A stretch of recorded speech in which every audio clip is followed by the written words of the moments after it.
तो कई बार ऐसा होता है कि someone walks in the room और तुम्हें पता होता है कि this guy is here to dominate, ये इंसान अपने एक अलग ऑरा लेकर आया है। आप किसी एक जगह पे जाते हैं and you can actually feel the positivity and negativity. अब ब्रेन के दो पार्ट होते हैं, एक होता है कॉन्शियस माइंड, एक होता है सबकॉन्शियस माइंड। आपका सबकॉन्शियस माइंड आपसे वो करवाएगा जो आपने बचपन से उसको ट्रेन किया है। आपके कभी भी चोट लगती है, ठीक है, आप रैंडमली आपका पहला वर्ड क्या होता है? आप सबसे पहले किसको याद करते हैं? हमारा उई माँ इसलिए होता है क्योंकि हमने शुरू से लेकर उस औरत को लेकर एक ही पैटर्न बनाया है कि चोट लगेगी तो ये सपोर्ट करेगी। तो your brain always react to thing जिसके लिए आप उसको मना करोगे। सपोज आपको चाहिए कि आपके पास एक रेड कलर की पोलो जीटी हो, ठीक है, आप उस चीज़ को विजुअलाइज करो, आप उस चीज़ को एक्सेप्ट करना शुरू करोगे ना, आप रोड पे निकलोगे, आपको बार बार पोलो जीटीज दिखनी शुरू हो जाएगी। क्यों होता है ये? वो वहां पे है, but now you are linked with that frequency, तो आपका ध्यान उस पे जा रहा है। Welcome to the Shubhuk show. आज के इस पॉडकास्ट में हम अनुभव भाई से बात करेंगे मैनिफेस्टेशन के बारे में। मैनिफेस्टेशन किस तरह से हमारी लाइफ में बदलाव लाती है, कैसे हमारा दिमाग ही केवल हमें पिंजरे की जैसे पकड़ के रखता है और किस तरह से हम उससे आज़ाद हो सकते हैं। तो चलिए बात करते हैं अनुभव से मैनिफेस्टेशन के बारे में। कैसे हो अनुभव भाई आप? ठीक है भाई, 10:30 बजे पॉडकास्ट रिकॉर्ड करवा रहे हो तो यार अब क्या कर सकते हैं, ये भी शायद आप ही की गलती थी क्योंकि इससे पहले आप बोल रहे थे 2 बजे मैनिफेस्ट 2 बजे लोग कैसे रिकॉर्ड करते हैं तो किसी न किसी तरीके से आपने उसी को मैनिफेस्ट कर लिया। सही बात है। तो चलो यार, तो थोड़ा सा यार आप लोगों को मैनिफेस्टेशन के बारे में इन डिटेल में बताओ कि एक बॉडी लेवल पर, मतलब हमारे माइंड में, ब्रेन में क्या क्या चीज़ें होती है जो मैनिफेस्टेशन के लिए काम करती है। ठीक है, तो सबसे पहले अगर हम मैनिफेस्टेशन को लेकर चलें तो हमें समझना पड़ेगा हमारे लिविंग ऑर्गेनिज्म को, जो हमारा ब्रेन, ठीक है। सबसे पहले तो मैं आपसे एक सवाल पूछता हूँ, apart from the brain that we know, आपको क्या लगता है हमारे कितने और ब्रेन्स हैं? आई थिंक 3 ब्रेन है ना? चलो, you are aware of this concept. Okay, ठीक, तो हाँ, बोलिए बोलिए बोलिए। सारे कॉन्सेप्ट से अवेयर रहूँगा तो ऑलमोस्ट। हाँ, चलो ठीक है। हाँ, तो बेसिकली अपार्ट फ्रॉम जब हम ब्रेन को डाइसेक्ट करते हैं तो हम कॉन्शियस और सबकॉन्शियस माइंड के बारे में बात करते हैं, ठीक है। तो बेसिक अगर हम थोड़ा सा अंदर एनालॉजी में जाएं तो एक चीज़ होती है ब्रेन के अंदर जिनको ब्रेन के सेल्स बोला जाता है, न्यूरॉन्स, ठीक है। न्यूरॉन्स की एक एबिलिटी होती है, जैसे जैसे आप कोई भी एक्शन लेते हैं, जैसे जैसे आप कोई भी एक पर्टिकुलर पैटर्न को डेवलप करना शुरू करते हैं, उसी पैटर्न के बेस पे न्यूरॉन्स एक अलग कनेक्शन बनाते हैं, ठीक है। जो जिस तरीके से आपके न्यूरॉन्स अरेंज होते हैं वो होता है आपका एक न्यूरल कनेक्शन, ठीक है। Now neural connections works with your conscious mind. अच्छा, इससे पहले जो आप 3 ब्रेन्स बता रहे थे वो कौन कौन से थे? तो बेसिकली अगर हम 3 ब्रेन्स की बात करते हैं तो वो 3 ब्रेन होते हैं, your heart, your gut and your primary brain, जिसको हम जानते हैं, ठीक है। अगर हम फ्रीक्वेंसीज की बात करें कि कौन कितना ज़्यादा रिसेप्टिव होता है, तो more than our brain on our head and more than the heart, our gut is the most responsive brain, ठीक है। इसको अगर आप और ध्यान से समझना चाहें तो आप 2 लोगों के बारे में हमेशा सोच सकते हैं। एक होते हैं हमारे जो डिफेंस के प्लेयर्स होते हैं, ठीक है, हमारे आर्मी एयरफोर्स वाले या किसी भी तरह के डिफेंस वाले, ठीक है। और दूसरे होते हैं जो मार्शल आर्ट्स प्रैक्टिस करते हैं। एक कॉन्सेप्ट आता है हाइपर अवेयरनेस का। हाइपर अवेयरनेस इज नथिंग कि हाउ विजिलेंट यू आर, कि आपके पास कोई भी चीज़ हो रही है, how well you are able to grasp that, how well you are able to notice that, और आप उस पर रिएक्ट कैसे करते हैं, ठीक है। If I talk about army वाले, अगर आपने किसी भी कमांडो वगैरह की मूवी देखी होगी, उसमें बहुत ब्यूटीफुली दिखाया जाता है कि someone is on the door and the commando inside can feel it, ठीक है। वो गट फीलिंग वो गट फीलिंग जो होती है वो यहीं से आती है, ठीक है। तो अगर हम इसकी भी बात करें ना, कुछ जैसे I come from a martial arts background, तो when we practice martial arts there is different art called tai chi. Tai chi में हमें और कुछ नहीं सिखाया जाता है, हमें सिर्फ अपना ऑरा यूज़ करना सिखाया जाता है। तो बेसिकली इसका क्या मतलब होता है, you practice with your breath work, you practice with your surrounding. जितना आप ज़्यादा प्रैक्टिस कर रहे होते हो ना, यू कैन फील कि आपके जो न्यूरॉन्स हैं, जो आपका खुद का ऑरा है, how well it is connecting to your nature, ठीक है। इसी के साथ एक बहुत इंपॉर्टेंट चीज़ होती है, एक टाइप की हीलिंग होती है बेसिकली, जिसको कहा जाता है Reiki. Reiki works with electromagnetism. Magnets के बिना आप हाथ से you can feel the frequency जहाँ पे लोगों के दर्द होता है, and you can actually heal it with the patterns of flowing. ठीक है, वो जो फ्लो होता है पूरा, that actually creates a sympathetic neuro system type of aura in between your hand और पेशेंट का हैंड, या पेशेंट का कोई भी बॉडी पार्ट जिसमें दर्द है। ठीक है, जब आप राइकी यूज कर रहे होते हैं, you can actually execute that pain, और आप उसको पूरी बॉडी में बांटते हैं, जिससे WBCs रिएक्ट करते हैं और वो पेन हील होता है। अच्छा। ठीक है, अगर आपने ऐसे चाइनीज कुंफू वाली मूवी देखी होंगी, ठीक है, तो उसमें बेसिकली कपिंग यूज करते हैं, है ना, हील करने के लिए। या फिर आप देखते होंगे कि पानी के ऊपर हाथ घुमाते हैं, water starts reacting. How does that happen? You actually create a electromagnetic field in your hand.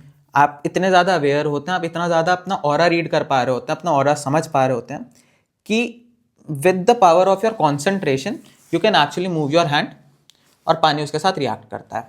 ठीक है, there are still many monks in Shaolin जो ये कर सकते हैं। रियल में है? रियल में है। I have met many. हाँ, अभी भी एग्जिस्ट कर सकते हैं। हाँ, आई हैव मेट दैट। अच्छा, और उसको करते हुए भी देखा है? उसको करते हुए भी देखा है। In fact I use nunchuck myself. ठीक है, तो विद द फोकस जब हम लोग नंचक यूज कर रहे होते हैं ना, तो 2-3 चीजें बहुत कॉमन होती हैं। एक तो काफी दूर पे आप कैंडल्स रखते हैं और फ्लो ऑफ एयर से आप बंद कर सकते हैं। ठीक है, वो मुझे आता है। कैंडल बुझा सकते हैं? कैंडल बुझा सकते हैं। अच्छा। उसी की जो ऊपर की मास्टरी होती है, यू कैन एक्चुअली से कि वहां पे 5 हैं, तुम्हें सिर्फ तीसरी वाली बुझानी है, या तीसरी वाली को जलता छोड़ना है। देयर आर मास्टर्स जो बाकी के 4 बुझा देंगे और एक छोड़ देंगे। तो बेसिकली मैंने तुम्हें ये पूरी कहानी इसलिए बताई क्योंकि हमारी जो बॉडी है, it works with alignment to nature. ठीक है, जैसे नेचर के 2 पोल्स होते हैं, there is a north pole and there is a south pole, वैसे ही हमारी बॉडी की भी 2 पोल्स होती हैं, north pole and south pole. और similar to every magnetic field, हमारी बॉडी उसी फील्ड के साथ रिएक्ट करती है, और वैसी ही एक फील्ड ऑफ अट्रैक्शन फोर्स करती है सब पे। ठीक है, तो इसका अगर तुम्हें बहुत बेसिक सा एग्जांपल दूं, तो कई बार ऐसा होता है कि someone walks in the room और तुम्हें पता होता है कि this guy is here to dominate, ये इंसान अपना एक अलग ऑरा लेकर आया है। ठीक है, इसकी बात सुननी पड़ेगी, अपोज करना है तो सही बात पे करना है, नहीं तो चुपचाप बैठ के सुनो और चले जाओ। ठीक है, तो similar to that you can actually exude that aura in terms of physical defence and physical offence. ये तो मार्शल आर्ट्स आता है, इसलिए थोड़ा सा मार्शल आर्ट के बैकग्राउंड से मैंने समझाया। ठीक है, हाउ आवर बॉडी रिएक्ट्स। तो कई बार होगा ना कि आप किसी एक जगह पे जाते हैं and you can actually feel the positivity and negativity, या फिर आप किसी बर्थडे पार्टी में जाते हैं ना, सब लोग वहाँ पे खुश हैं, सब कुछ अच्छा हो रहा है, स्टिल अगर आप किसी एक इंसान से बात करते हैं, आपको फील होता है कितना नेगेटिव इंसान है। ठीक है, रिश्तेदारों की बात नहीं हो रही यहाँ पे। तो बेसिकली ये होता है कि आप अपनी फील्ड, उनकी फील्ड में आपका क्या सा रिएक्शन है। ठीक है, हो सकता है वो इंसान बहुत पॉजिटिव हो, पर जस्ट बिकॉज आपके लिए उसकी फीलिंग्स अच्छी ना हो, तो your gut can react to it, और वो आपको सिग्नल देगा कि नहीं भाई हट ले। ठीक है, तो this is basically what the magnetic field of body is. अब ब्रेन के 2 पार्ट होते हैं। ठीक है, एक होता है कॉन्शियस माइंड, एक होता है सबकॉन्शियस माइंड। सबकॉन्शियस माइंड का यार ऐसा है कि वो किसी की नहीं सुनता और वो सबकी सुनता है। ठीक है, तो आपका सबकॉन्शियस माइंड आपसे वो करवाएगा जो आपने बचपन से उसको ट्रेन किया है। जैसे कोई एग्जांपल? जैसे बहुत सिंपल सा एग्जांपल देता हूँ। आपके कभी भी चोट लगती है, ठीक है, आप रैंडमली, आपका पहला वर्ड क्या होता है? आप सबसे पहले किसको याद करते हैं? ओए माँ।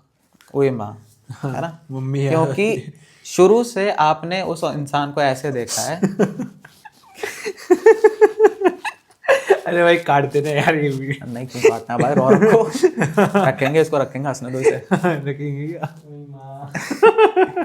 हमारा उई माँ इसलिए होता है क्योंकि हमने शुरू से लेकर उस औरत को लेकर एक ही पैटर्न बनाया है कि चोट लगेगी तो ये सपोर्ट करेगी। ठीक है, ठीक है, हंस ले भाई, तू बाद में कर लेते। हाँ कंटिन्यू। ठीक है, सिमिलरली जाकिर खान का एक वीडियो है, मैंने अभी देखा था, उसमें बहुत ब्यूटीफुली उसने डिपिक्ट किया अपने पेरेंट्स को लेके। ये औरत काम करती है, इस इंसान से डर के रहना है। अच्छा। ठीक है, तो बेसिकली जब भी हमारे चोट लगती है, हमारा सबसे पहला इंस्टिंक्ट अपनी मदर की तरफ इसलिए जाता है क्योंकि उन्होंने ही छोटे से चलना सिखाया, खाना सिखाया। अगर ऊपर से डांट पड़ भी रही है तो भी हमेशा बचाने के लिए माँ ही आगे होती है, भले ही बाद में आपको बेलन पड़े। सही बात है ना? तो पहला रिएक्शन हमेशा ही होगा। तो ये आपका एक सबकॉन्शियस बिहेवियर है, ये हमेशा रहेगा। दूसरी चीज़ हमें अपने रिलीजन्स के लिए बताई जाती है, मुस्लिम्स को अल्लाह के लिए, क्रिश्चियंस को जीसस के लिए, हमें भगवानों के लिए, कि अगर कहीं भी फंस जाओगे, कुछ नहीं दिख रहा होगा, तो चाहे आप एथिस्ट हो, चाहे आप कितना ही भगवान को ना मानते हो, कुछ भी एक्सेप्ट कर लो, अगर खुद पे आती है तो सबसे पहले जाते हैं वहाँ। ठीक है, एक बहुत अच्छी कहावत है कि मंदिरों से ज़्यादा दुआएं हॉस्पिटलों ने सुनी है। बिल्कुल सही है ना? क्योंकि आप वहाँ पे खड़े होके कुछ भी नहीं होता है, लेकिन आपका सबकॉन्शियस माइंड आपसे कह रहा होता है कि यार यहाँ पे ट्राई कर लो। ठीक है, बिल्कुल सही, because that's how you train your brain. ठीक है, ये एग्जाम्पल हो गया पैटर्न का। ठीक है, ये एग्जाम्पल हो गया एक अच्छे पैटर्न का। बुरा पैटर्न क्या है? आपने बचपन से देखा होगा, कुछ लोग बहुत अच्छे स्पीकर्स होते हैं। ठीक है, टॉकिंग अबाउट माई सेल्फ, मैं किसी भी पोडियम पे खड़े होकर बहुत अच्छे से लोगों को चीज़ें समझा सकता हूँ, स्पीच दे सकता हूँ। I have zero hesitant towards that. मुझे एक पैसे की भी हिचक नहीं होती, मैं आराम से वहाँ पे खड़े होकर बात कर सकता हूँ, कितने ही क्वेश्चंस हों मैं दे सकता हूँ। But I am not photogenic, तो कैमरा के सामने मेरे से नहीं होता। You can feel that. ठीक है, दूसरी चीज़ हो गई कि एक कॉन्सेप्ट होता है सेल्फ सैबोटाज करने का। आप कितना ही अच्छे हो किसी भी चीज़ में, अगर आप एक दो बार गलती से भी फेल हुए हैं, तो आप कभी भी कोई भी नया स्टेप लेने से पहले आपके दिमाग में फेलियर ही आएगा। That is how patterns work in your subconscious mind. ठीक है, वो ये नहीं देखता कि ये इसके लिए अच्छा है बुरा है। आपका कॉन्शियस माइंड का काम होता है ये सारा दिमाग लगाना, सोचना। सबकॉन्शियस माइंड का सीधा सा है, तुमने बोल दिया मैं करके दूंगा। ठीक है, तो this is what basically the brain is, part of subconscious mind and conscious mind. This is what the physiology of body is in terms of magnetic effects. So basically conscious mind तो ऐसी चीज़ है कि जिसको हम बताते हैं कि यार ये काम कर, है ना? और सबकॉन्शियस माइंड ऐसी चीज़ है जिसको हम कंट्रोल नहीं कर सकते, उसको हमारी लाइफ के जो एक्सपीरियंसेस है उसकी वजह से वो सीखता है। लाइक बार हम चेंज कर सकते हैं, बट वो पैटर्न्स हमें बनाने का टाइम नहीं देता। मतलब you have to be really aware of yourself कि वो पैटर्न बनने से पहले आपको समझ में आने लग जाए कि भाई उस दिशा में ही जा रहा हूँ, चेंज कर दो। राइट। और लाइक इसको अपन डीप मेडिटेशन किस जैसे किन चीज़ों से अपन ठीक कर सकते हैं? देखो बहुत सारी चीज़ें होती हैं, बट मेरे अकॉर्डिंग जो पहली चीज़ होती है वो होती है एक्सेप्टेंस। ठीक है, you actually have to accept first कि आपका पैटर्न बन क्या रहा है। जब तक आप उस चीज़ को ओन नहीं करोगे, ठीक है, तब तक आप उस चीज़ को चेंज नहीं कर सकते हो। Because again hyper awareness, right, you should be aware कि आपके साथ होने क्या वाला है, तब तो उसके लिए पहले से प्रिपेयर होगे। क्योंकि अगर वो एक बार पैटर्न बन गया तो हमें पता है ना वो ट्रिगर क्या करने जा रहा है। तो you should be aware of it. अब इसको चेंज करने के बहुत सारे तरीके होते हैं। ठीक है, आयुहास्का होता है, 4 घंटे का मेडिटेशन राउंड होता है वो। ठीक है, एंड सब लोग नहीं कर सकते, उसके लिए प्रॉपर शामन्स होते हैं, आपको नॉर्थ अमेरिका जाना पड़ता है। अच्छा, ठीक है, एक प्रॉपर प्रोसेस होता है जिसमें आपको ये दिखाया जाता है कि व्हाट इज डेथ। तो वो शामन्स उसको इंस्टिगेट करते हैं। ठीक है, सारी चीज़ें उसमें होंगी कि आपके लव्ड वंस कैसे मरेंगे, आप कैसे मरेंगे। अगर सब लोग आपके आसपास मर जाएंगे तो आप बचेंगे, तो आपकी क्या फीलिंग होगी, ये पूरा करवाया जाता है। ये पूरा एक मेडिटेशन राउंड होता है। ठीक है, तूने ट्राई किया है? नहीं, मैंने ट्राई नहीं किया। मेरी एक क्लाइंट है, she told me about the experience, मैंने पढ़ा है। अच्छा, ठीक है, I have not been lucky enough, unlucky enough वैसे तो, क्योंकि यार सबकी डेथ देखना सबके बस की बात नहीं होती है। ठीक है, बिल्कुल सही। Even if you have grudges toward someone in your family, वो जस्ट फील करवाते हैं या पूरा डेथ ही कर देते हैं? नहीं फील कराते हैं। फील करवाते हैं ना। तो बेसिकली उसका कॉन्सेप्ट ये होता है कि अगर आपके किसी के अगेंस्ट ग्रजेस हैं, ठीक है, वो इंसान मर जाएगा या आपके आसपास के इंसान मर जाएंगे, तो आप सबसे पहली फील क्या करोगे? आप दुखी क्यों होगे? तो you are left with love only. तो मेडिटेशन के बहुत सारे, जैसे आप होपोनोपोनो की बात करें तो उसका भी अल्टीमेट पॉइंट यही होता है कि नहीं boss, I am sorry, I love you, है ना। तो वहां तक पहुंचने का ये दूसरा तरीका है, ठीक है। चैंटिंग होती है कि you train your brain subconsciously कि नहीं हर चीज़ पॉजिटिव हो रही है, हर चीज़ पॉजिटिव हो रही है, ठीक है, रिपीट करके बार बार। हाँ। अच्छा ठीक है, ये डीप मेडिटेशन हो गया, आप बता रहे हो वो चीज़ हो गई। And there is very small example because again martial arts का हूँ, तो your brain always react to thing जिसके लिए आप उसको मना करोगे, ठीक है। I have been fortunate enough to play basketball a lot. अब यू टेल मी, ठीक है, एक बड़ा जनरल सा क्वेश्चन पूछ रहा हूँ। बास्केटबॉल खेलते समय दोनों टीम के पास 10-10 प्लेयर्स हैं, मतलब 5-5 प्लेयर्स हैं, ठीक है, एक रेफरी है, एक बॉल है। What do you think is the most important thing there?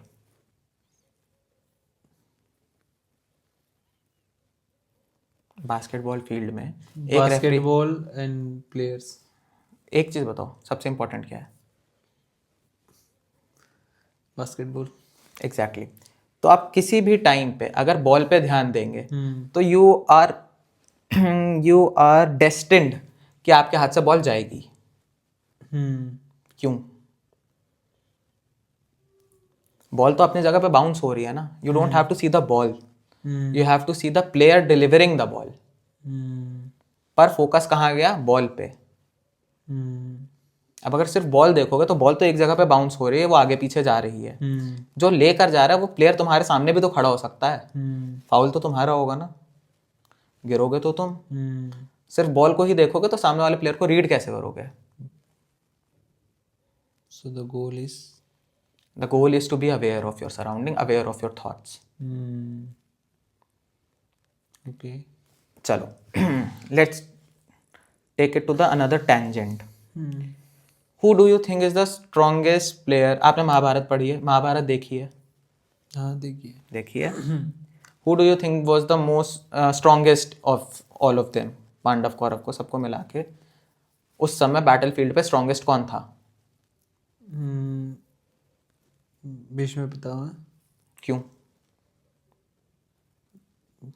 Bhishma Pitamah क्योंकि यार दे हैव पावर्स, और मतलब उनका अमर रहने का उनके पास वो था कि उनको कुछ वैसा ही उनको वरदान प्राप्त था, इच्छा मृत्यु का वरदान प्राप्त था, है ना। हाँ, और उनके पास पावर्स भी इतनी थी कि मतलब उनके पूरे खानदान में किसी के पास नहीं थी इतनी। Why not Arjun? Why not Arjun? Arjun क्यों नहीं? नहीं है क्योंकि भीष्म पितामह ही था मेरे अकॉर्डिंग, तो लाइक। ठीक है। विराट युद्ध के बारे में पता है? विराट युद्ध, जो विराट राजा था उसके बीच में, और विराट राजा को जो युद्ध जितवाया था कौरवों ने जितवाया था। नहीं, पांडवों ने जितवाया था, ऐसा। तो बेसिकली क्या हुआ था? हाँ, ये मैं गलत डायरेक्शन में जा रहा हूँ। नहीं कोई बात नहीं, मैं आपको डायरेक्शन से करा। तो बेसिकली क्या हुआ था, द्रुत क्रिया के बाद उनको 12 साल का वनवास बोला गया था और 1 साल का ज्ञातवास बोला गया था, ठीक है। तो बेसिकली इसमें क्या था कि 12 साल के वनवास के बाद 1 साल अगर पांडव फिर से दिख जाते हैं तो उनको पूरा साइकिल फिर से रिपीट करना पड़ेगा, ठीक है। तो कहीं से उड़ते उड़ते खबर पहुंच गई कि विराट राज में हैं ये लोग, पांडव, ठीक है। तो पूरी फोर्स ने, कौरवों की पूरी फोर्स ने अटैक कर दिया, ठीक है। 4 भाई तो लड़ने चले गए विराट की तरफ से, ठीक है। एक हमारी प्रियनल्ला रह गई। प्रियनल्ला was none other than Arjun, ठीक है। और वो गई थी उत्तर के साथ, राजकुमार उत्तर के साथ, ठीक है, उनके सारथी बन के। अब उत्तर क्योंकि छोटा था तो जोश में कि मैं अपने राज्य की रक्षा करूंगा, चला तो गया वो लड़ने। पर सामने की आर्मी में सबसे आगे देखे उसे द्रोण, पितामह भीष्म और अश्वत्थामा, दुर्योधन वगैरह बाकी सब भी थे, कर्ण भी थे, ठीक है। तो जब इतना भारी ऑरा के, जैसे हमने अभी ऑरा की बात करी ना, जब 4 ऐसे महारथी आपके सामने खड़े होते हैं उनका ऑरा अलग से डिपिक्ट हो रहा होता है, राइट, ठीक है। तो उत्तर को काफी दूर से वो फील हो गया, ठीक है। तो he was scared, he was shit scared कि भाई वापस चलो, नहीं लड़ पाएंगे। तो अर्जुन ने मोटिवेट किया कि नहीं, हो जाएगा, सब हो जाएगा, ठीक है। पर नहीं हो पाया, ठीक है। तो उसने कहा ठीक है तुम सारथी बनो, यहाँ पे एक शमी का पेड़ है वहां तक चल लो, 5 मिनट की और बात है, उसके बाद मैं देख लूंगी। उसने कहा कि तुम ऐसा क्या कर लोगे, कहता पेड़ के पास तक तो चलो। तो ये लोग गए पेड़ के पास तक। तो वहां से उन्होंने अपने अस्त्र लिए, क्योंकि अज्ञातवास खत्म हो चुका था। अज्ञातवास का आखिरी साल जो था, आखिरी दिन था, वो खत्म हो चुका था। तो अर्जुन है, उसने निकाला अपना गांडीव, और उसने कुछ नहीं किया, उसने बस गांडीव की टंकार दी। उसके बाद उत्तर को तो डर नहीं लगा, वहीं पे खड़े होकर उसी आर्मी के पास जा रहा था, और इस बार आगे था। इस बार अर्जुन का सारथी था वो, ठीक है। और अभी भी उस उत्तर ने अपना चैरियट उन सारे योद्धाओं के सामने खड़ा किया, और इस बार बिल्कुल डर नहीं था, इस बार सामने से चुनौती दे रहा था। ऐसा क्यों हुआ?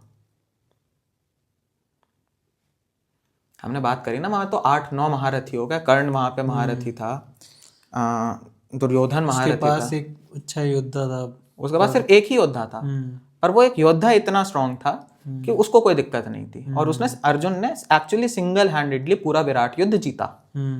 उसमें कृपाचार्य भी हारे, उसमें द्रोण भी हारे, उसमें भीष्म भी हारे, कर्ण और दुर्योधन तो बार बार हारते ही रहते थे, उनकी तो कोई खास इज्जत थी नहीं।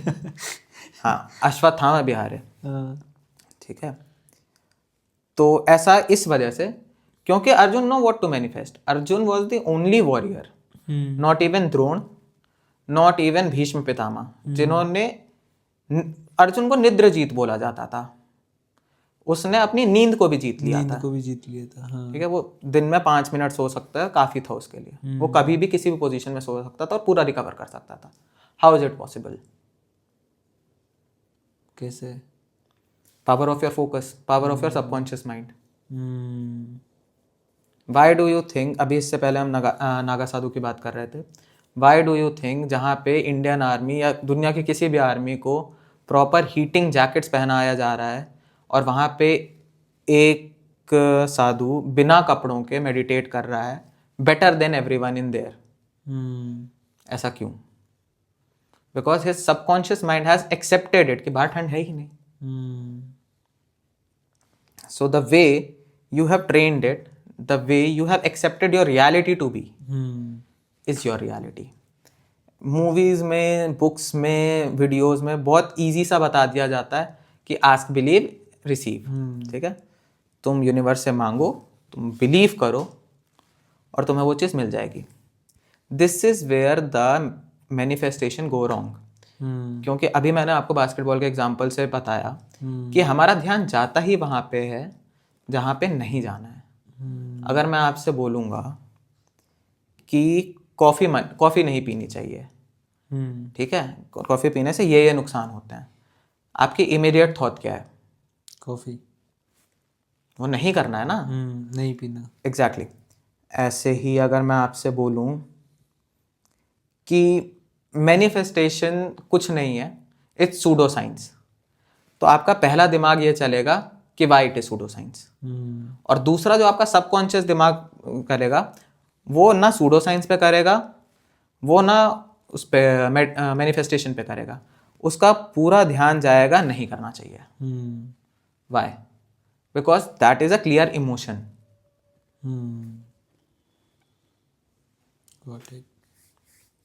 सो बेसिकली ये तो, और इसके अलावा जैसे हमारा ब्रेन रहता है, तो उसमें कुछ फ्रीक्वेंसीज एंड वाइब्रेशंस भी होती है ना, हर इंसान की अपनी अपनी होती है। तो वो चीज़ कैसे डिसाइड होती है? ठीक है, पहले तो मैं आपको अपना एक छोटा सा लॉजिक बताता हूँ। ठीक है, मेरी सीधा सा रूल है, I believe what logic can explain. ठीक है, तो जब तक मुझे कोई चीज़ लॉजिकली सही नहीं लगती, तब तक मैं उस चीज़ को बिलीव नहीं करता। ठीक है, तो मैं आपको थोड़ा सा साइंटिफिक हो गया। ठीक है, तो बेसिकली साइंस को बहुत ज़्यादा अगर हम डीप जाएंगे तो साइंस के 2 पार्ट्स निकलते हैं। एक होता है मेटाफिजिकल, अच्छा, एक होता है क्वांटम फिजिक्स। मेटाफिजिक्स और क्वांटम फिजिक्स 2 ऐसे आर्ट्स हैं जिसमें बोला ही ये जाता है, मेटाफिजिक्स की definition, bookish definition is the thing that physics can not explain, और क्वांटम फिजिक्स की है the physics that change the reality. तो बेसिकली इन दोनों ही फिजिक्स का कोई रोल मॉडल नहीं है, कोई प्रिंसिपल नहीं है, दोनों का ये चलता है। If it can not be explained by physics, either it is explained by metaphysics और बाय क्वांटम फिजिक्स, ठीक है। तो आइंस्टीन ने एक थ्योरी दी थी, द थ्योरी ऑफ ड्युअलिटी, कि atom can exist, anything can exist in two form, particle form and wave form, ठीक है। तो पार्टिकल फॉर्म की साइड जब हम जाते हैं तो we are discussing about atom, nucleons and electrons, protons, nucleus, neutron, ठीक है। मटेरियलिस्टिक चीजें जो आ जाती है एक तरह से धीरे धीरे। हाँ, मतलब प्रूफ तो इसमें दोनों का ही है, वाली जो चीज़ है, जो मास वाली चीज़ है। दूसरी होती है फ्रीक्वेंसी बेस्ड चीज़, एनर्जी बेस्ड थिंग, ठीक है। तो इसका सबसे अच्छा एग्जांपल अगर मैं आपको दूं तो बेसिकली अभी जिस पे हम रिसर्च करते हैं हमेशा, दैट इज कॉल्ड फोटोन, जो सनलाइट का पार्टिकल होता है, द लाइट पार्टिकल, फोटोन, ठीक है। तो जब हम एटम्स को भी और छोटा छोटा छोटा छोटा काटते हैं ना, तो at one time we see कि ये जो हमारे पार्टिकल्स है ना, ये भी स्ट्रिंग थ्योरी फॉलो करते हैं। स्ट्रिंग थ्योरी इज नथिंग कि even the smallest unit of a particle is in the form of energy, ठीक है। थोड़ा सा वापस से रिपीट करना, ठीक है।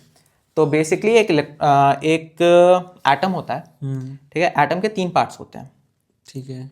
न्यूट्रॉन, इलेक्ट्रॉन, प्रोटॉन, ठीक है। बीच में होता है न्यूट्रॉन और प्रोटॉन, जो उसका मास देखते हैं, इलेक्ट्रॉन्स रोटेट करते हैं उसके एक्सिस में।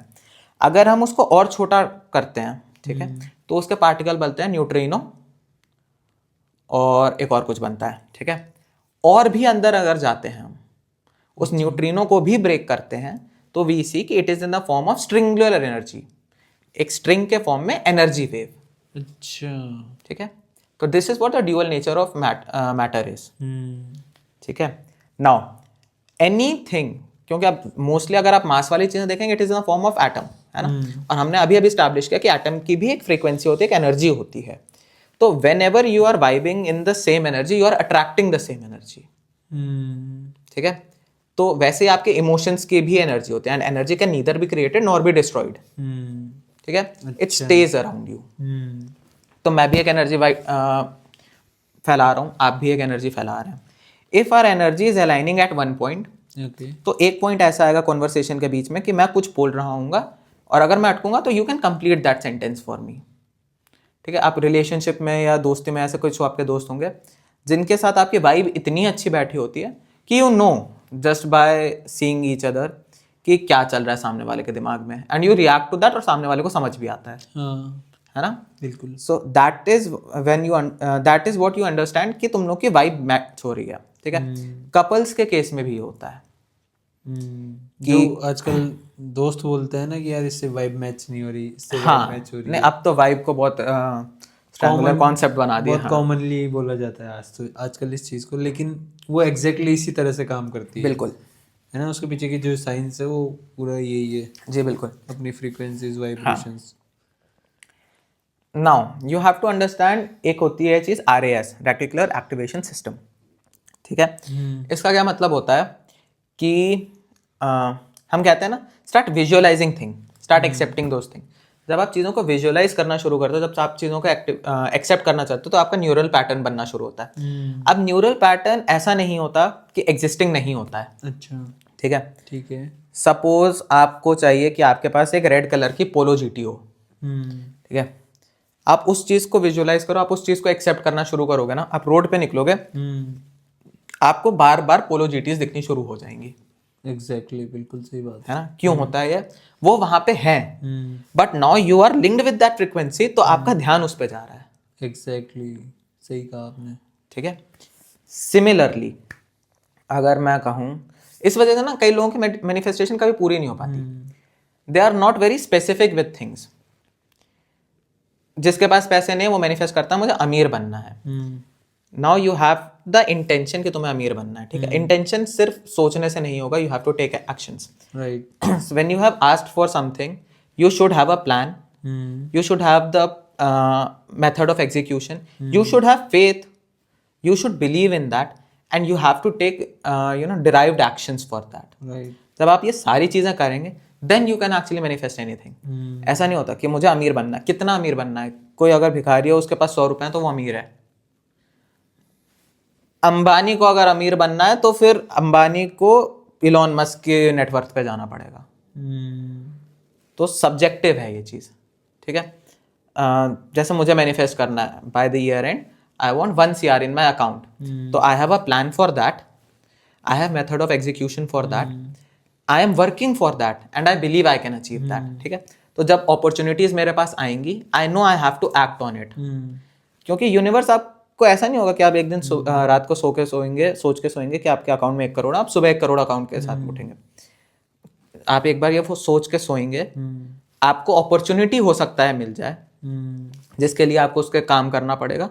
उस काम से जब आप आगे जाएंगे, you will have that faith कि नहीं, मुझे मेरे अकाउंट में 1 करोड़ रुपए आएंगे। Then you will put in actions, you will believe in yourself, even if you fail you will still believe in yourself कि नहीं वो होगा। When you will keep on putting consistent action with faith, that is when you will achieve that is when you will attract that 1 CR in your account। अच्छा, एक personal question पूछूं? बिल्कुल। क्या तुमने 1 करोड़ का ही सोच रखा है? देखो मेरा बहुत सिंपल सा चलता है, मेरा ऐसे चलता है कि I have to achieve one thing then I move to the other thing. एक कॉन्सेप्ट होता है फाइनेंशियल थर्मोस्टैट का। अच्छा, ठीक है। फाइनेंशियल थर्मोस्टैट एक बहुत साइंटिफिक टॉपिक है, I will break it down easy to you, ठीक है। मैं तुम्हारे अकाउंट में अभी 1 करोड़ हाथ में रख दूंगा तो तुम उसका क्या करोगे? ठीक है, no I am asking you. No plan. No plan, right. मेरे हाथ में 1 करोड़ रख दोगे तो मैं क्या करूंगा? No plan, right. तो that is because we are not stable enough to manage that money. आप अंबानी के हाथ में 1 करोड़ रख के देखो, अंबानी छोड़ो, we both belong to a same coach, हम उसके हाथ में 1 करोड़ रख के देखें तो क्या करेगा? He have that plan of execution. Exactly, ठीक है। जैसे अभी आप मैं एडवाइस करता हूँ पर्सनल ब्रांडिंग के लोगों को, आप मुझे बता रहे थे कि मुझे कैसे करनी चाहिए, ठीक है। तो यू हैव डन दैट। अगर यही चीज मैं 5 साल पहले शुभम से पूछता कि भाई फॉलोअर्स कैसे बढ़ाने, तो you don't have that plan. Exactly, ठीक है, right. There is a saying कि it is most difficult to make your first million, exactly, and after that it is just the matter of time, क्योंकि आपने अपना thermostat 1000 से उठा के million तक ले गए हो। एक चीज मैंने राज शमानी की बहुत अच्छे से मुझे याद है।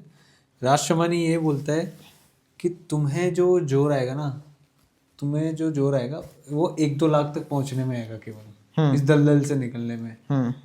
फिर उसके बाद तो तुम्हारी गाड़ी स्मूथली जाएगी। ऐसा क्यों होता है बताइए? क्यों होता है? ऐसा इसलिए होता है क्योंकि आपने अपना वो थर्मोस्टेट बढ़ा लिया है। अब आपको पता है कि उस 1 करोड़ तक उस 1 लाख तक पहुंचने के लिए आपको क्या करना है। ठीक है। जब आपने वो 1 लाख कमाए हैं, now you are the man of 1 lakh, ठीक है। आपको वो प्रोसेस रिपीट करना है। Now it is not more difficult for you, ठीक है। और पहले चलते हैं, जब हम पहली बार अपनी किसी भी जॉब में जाते हैं, है ना, उससे पहले जब हमारे हाथ में हमारी पहली सैलरी आती है, वो पहली सैलरी की खुशी सिर्फ पहले सैलरी पे होती है, वो सेम खुशी सेकंड सैलरी पे नहीं होगी। फिर जब आपका प्रमोशन होता है फिर वो सेम खुशी फिर से होगी, because you are upgrading in your values, you are levelling up your self. Exactly, ठीक है।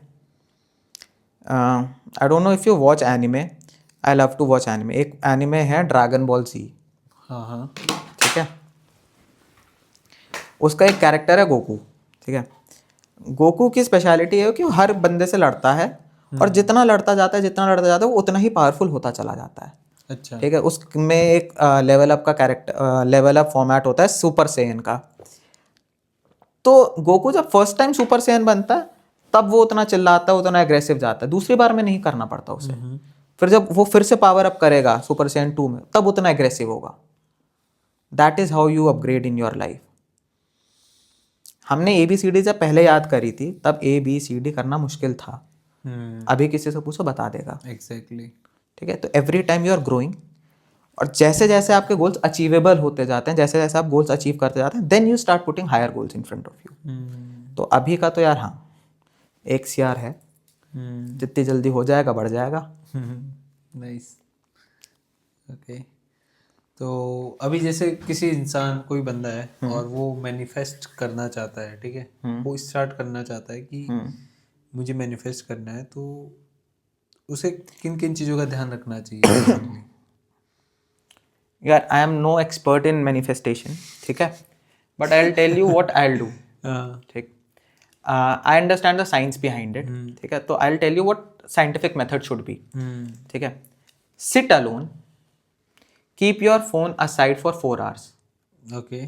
ठीक है, एंड स्टार्ट एक्चुअली राइटिंग कि what you want, how you want and why do you want that.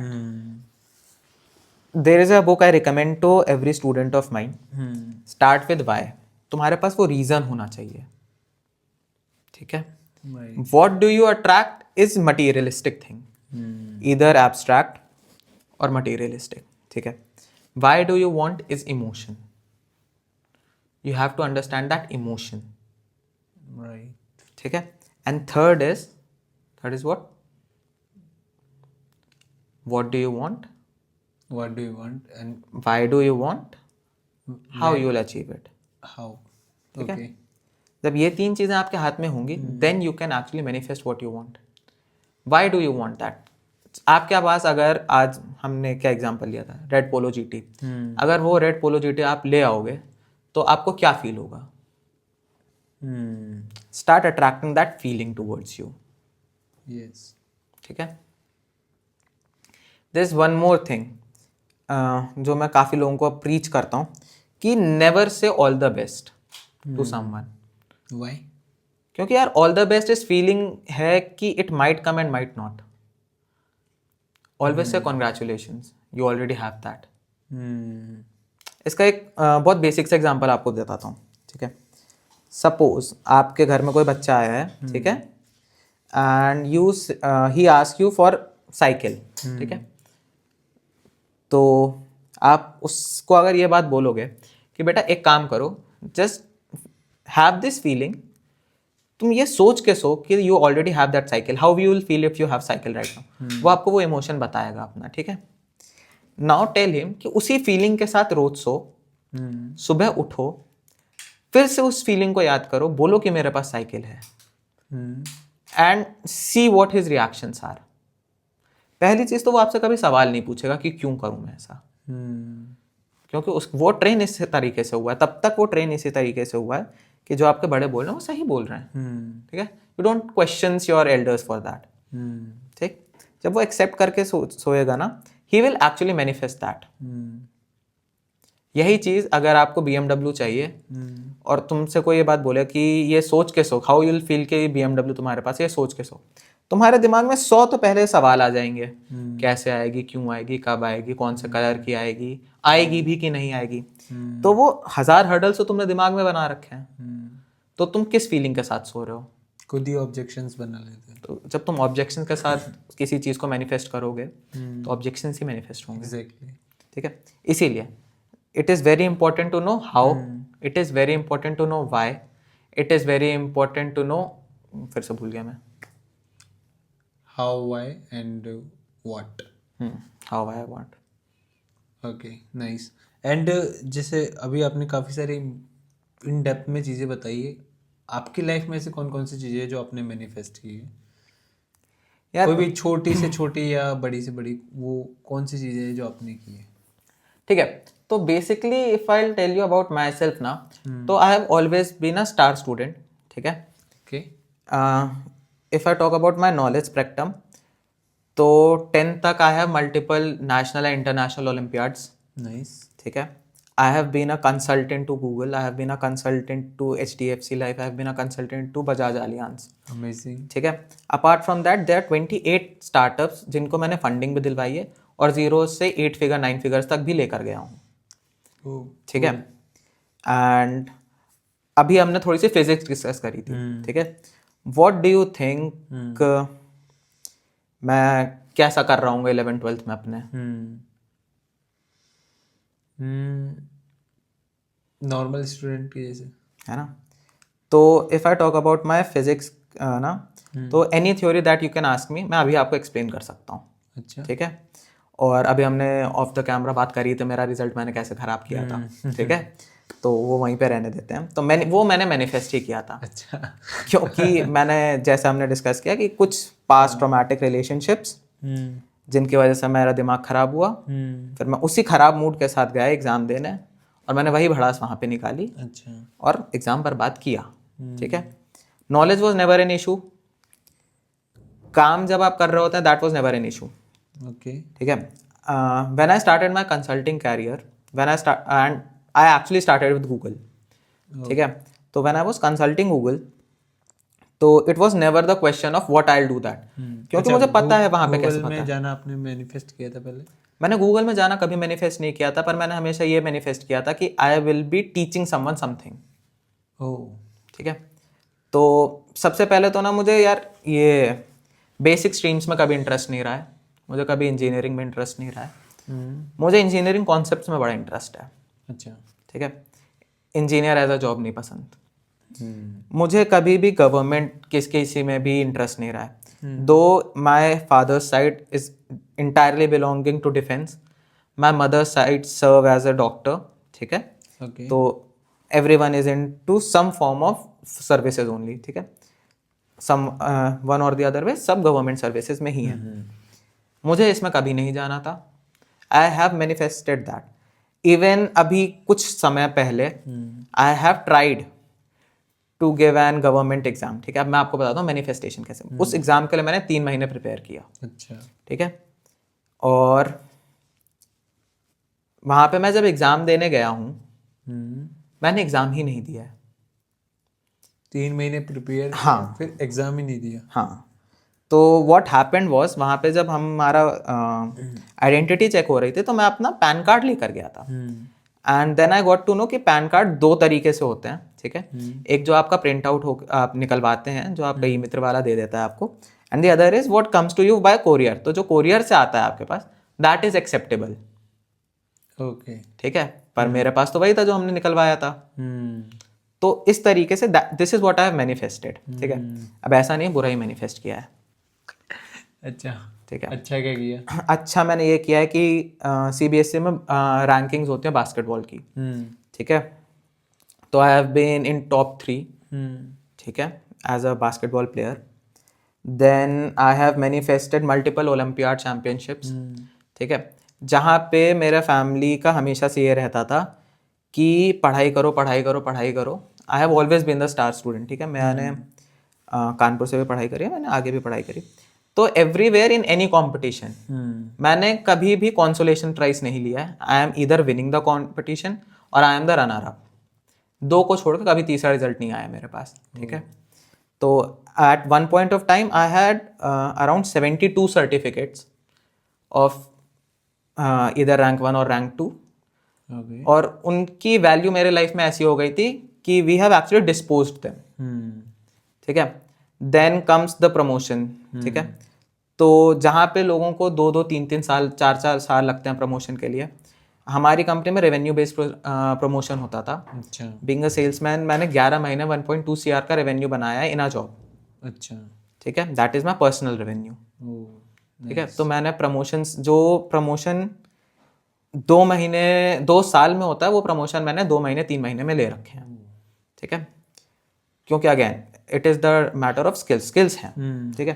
That is what I have manifested. I always manifest to be the best when I am doing something. ठीक है। Self sabotage मैं बहुत कर सकता हूँ। अच्छा। सबको suggest करता हूँ कि नहीं करना चाहिए, but that is something that I am practising. ठीक है। बट जैसे मैंने बताया कि I have always been the kid जो, not even the kid, even as an adult, मैं किसी भी रूम में जाता हूँ तो you can ask me about any topic and I know many things about everything. ठीक है। तो I can speak about it. तो that is the aura that I project. अब similarly when I am talking in front of a client, और मेरे पास कोई business का client आता है, ठीक है, कि बॉस ऐसा ऐसा ऐसा ऐसा हो रहा है, तो it hardly takes me 5 minutes 10 minutes to figure out the entire plan कि उनका प्लान कैसे होना चाहिए, उनको कौन सी चीज़ें इंक्लूड करनी चाहिए, कौन सी चीज़ें एक्सक्लूड करनी चाहिए। So as you already know I am a Harvard train consultant. तो हमें हार्वर्ड में टेक्निक सिखाई जाती है, the technique of deduction. Deduction. हाँ, तो deduction is nothing but a strategy जिसमें आपको ये सिखाया जाता है, rather than focusing on what to improve in your business, where to put money in your business, start focusing on things what takes money out of your business. सीधे शब्दों में उन चीज़ों पे फोकस ज़्यादा रखो जो तुम्हारी कंपनी में पैसे खा रही हैं, rather than उन चीज़ों पे फोकस करने में कि कहाँ पे पैसे और डालने हैं। इससे क्या होगा, आपका जब सारा ही कचरा बाहर जा रहा है तो you are already always left with the productive thing. Right right. ठीक है। एंड अगर आप इसको थोड़ा सा ब्रॉड माइंड से देखोगे ना, तो this is what manifestation is. Instead of focusing on what you are attracting, start focusing on things जो आपको हटानी है। जब वो चीज़ें हट जाएंगी, जब वो पैटर्न्स टूट जाएंगे, you will B only manifesting the right things for you. मैं भी अपने स्टूडेंट्स को कई बार यही चीज़ सिखाता हूँ कि जो लोग मेरे से मैनिफेस्टेशन सीख रहे हैं, पहले तुम्हारे अंदर जो नेगेटिव चीज़ें ना उनको किल करो, उनको ख़त्म करो। ठीक है, तुम पहले ज़ीरो पर आओ, जहाँ पर भी तुम अभी हो वहाँ से तुम पहले ज़ीरो पर आओ, फिर उसके ऊपर on the top of that तुम पॉजिटिव चीज़ें ऐड करना शुरू करना। So that will impact your life. Definitely make sense. So इसी तरह से तुम अपनी लाइफ में पॉजिटिव चीज़ें कर पाओगे। मेरी तरफ से तो यार बताना क्या ही है, if I have to summarise everything ना, if I have to make a pattern out of कि मैनिफेस्टेशन का सीधा साधा क्या होना चाहिए। We can do this tomorrow, जब भी आपकी ऑडियंस देख रही होगी, just sit alone for 4 hours। ठीक है, probably in the night time. ठीक है, सारी चीज़ें लिखो, what you want to attract, why do you want it. ये व्हाई बहुत ज़रूरी है। ठीक है, you should know the emotion behind it, you should know the intention behind it. ये दो चीज़ें जब आपके हाथ में हो गई, ठीक है, then right how do you want to attract it, what is the method that you are going to use. ठीक है, and then again sleep with that why in your mind, accept it that you will be achieving that thing.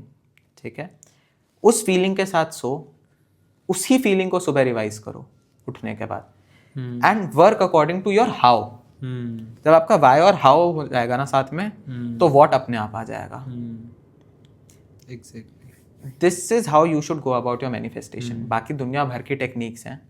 ठीक है, आप ho'oponopono करो, ultimately वहाँ पे इस feeling को ही अट्रैक्ट करना है। एग्जैक्टली। सो जो भी हमारा गोल है, जो भी हमारा विजन है, उसको हमें महसूस करना है। और वो इसलिए ताकि, और वो हमें सोने से पहले और उठने के बाद इसलिए करना है ताकि वो हम हमारे सबकॉन्शियस माइंड में डाल पाए। बिल्कुल।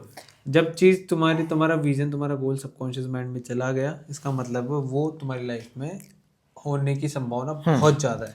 हमारी जो बॉडी है ना, हमारा जो ब्रेन है, वो दो तरीके की इंफॉर्मेशन सबसे ज़्यादा तेज कैप्चर करता है, ऑडिटरी और visual. That is why chanting is one of the way you can start attracting things, you can start training your subconscious. And visual affirmations is again one thing, because when you are seeing this, आपको देख के वो neural pattern आप अपने दिमाग में बनाते जा रहे हैं। So these are the two things that you can apply in your manifestation to take things faster. Exactly. So guys, इसी के साथ इस पॉडकास्ट को यहीं पे ख़त्म करते हैं। अगर आप इस वीडियो पर 500 लाइक्स करते हैं तो हम अनुभव भाई को वापस से पॉडकास्ट पर बुलाएंगे और मैनिफेस्टेशन के बारे में बातें करेंगे। तो चलिए, जब तक आप चैनल को सब्सक्राइब करें, वीडियो को लाइक करें, और अगर आपका कोई क्वेश्चन हो तो कमेंट करके ज़रूर बताएं। Thank you so much for watching this video.